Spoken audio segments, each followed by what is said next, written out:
Location, location, location. Three same words real estate brokers keep telling to people when they are choosing the property to invest. But oftentimes, people, when they hear these words, assume that the best location in the city center, which is partially right. But before answering yes or no, we need to understand which property you are investing in. If we're talking about residential housing, then I would say yes. The central areas are the best, because they have the highest liquidity and high demand for rent. But if you consider commercial premises, often cases these premises are not necessarily in the city centers. And if we take an example of warehouses are usually away from the cities. They are located next to highways and other strategic places such as airports and ports. But what are the other elements that one needs to take into consideration before making a decision to invest in a rental property? First aspect is the type of real estate you are investing.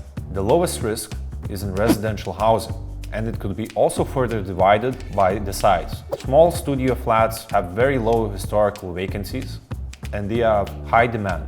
The larger the apartment is, naturally, the higher the cost, the higher the rent will be. More expensive is the rent, it can be harder to find a tenant for it, and the damage that could be caused by the tenant is also higher. If we take example of offices, micro offices can generate you even double-digit returns without leverage. But here's the catch. Managing multiple of these micro offices will consume a lot of time and administration. However, you can also find high yields with large properties. Usually, large commercial properties are being adjusted to the needs of the tenants.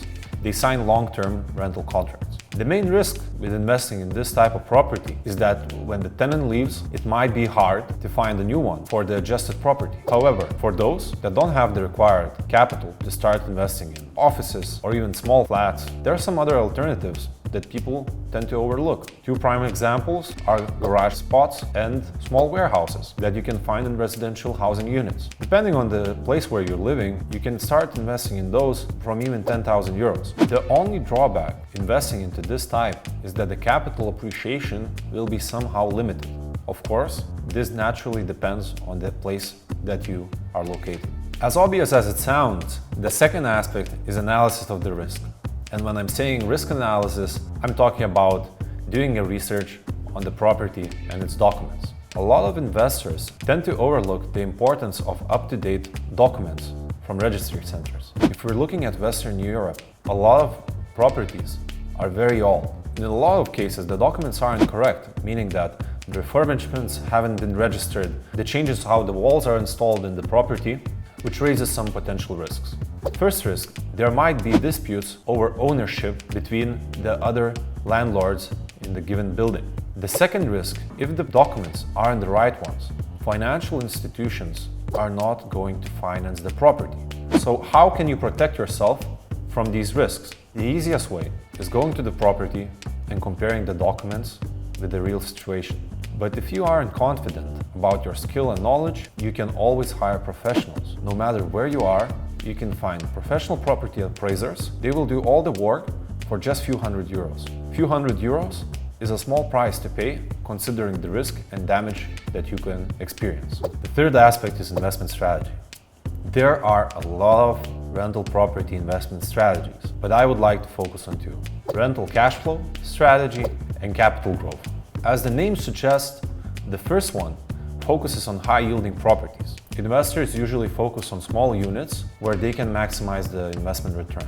Often cases, it's either very small units or large units separated into small ones, like, for example, co-living properties. The biggest drawback is the administration cost and how efficiently you can manage the properties without decreasing your investment return too much.